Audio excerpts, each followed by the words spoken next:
तव्हां कीअं पिया ॾिसो गनी अमाना जो हले पियो इहो जेको सॼो सिलसिलो हिन ते कोर्ट बि हिनखे जेको आहे जेका FIR रद्द कई आहे उनजे बावजूद बि अञा भरी नथी सघियो आहे। अहिड़े अमल खे तव्हां कीअं पिया ॾिसो?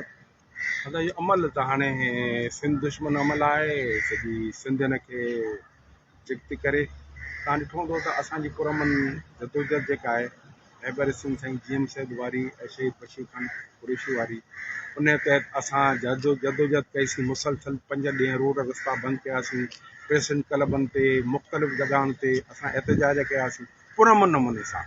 उन खां पोइ जॾहिं हिन खे ज़ाहिर कयो वियो त वरी कोर्ट सगोरी में जॾहिं पेश कयो त कोर्ट सगोरी असां चऊं था त पहिरियों हुननि ज़बरदस्त हिकिड़ो इहो फ़ैसिलो असां ॿुधो आहे जेको हुन चयो त बाबा हिननि खे बाइज़त बरी गनी अमान चांडियो सरमद मीराणी सिंध जा सूर्य पुट आहिनि जिन हमेशह सिंध लाइ जदोजहद कई आहे।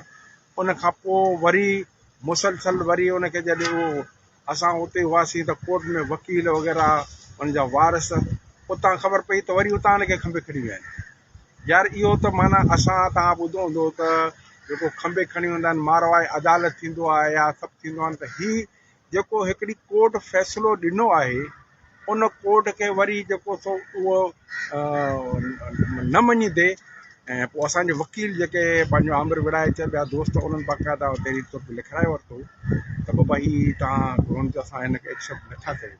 अॼु वरी हाई कोर्ट में अचणो आहे, पेश करणो आहे, पिटीशन ॾींदासीं सुबुह खां इंतज़ार में अञा ताईं।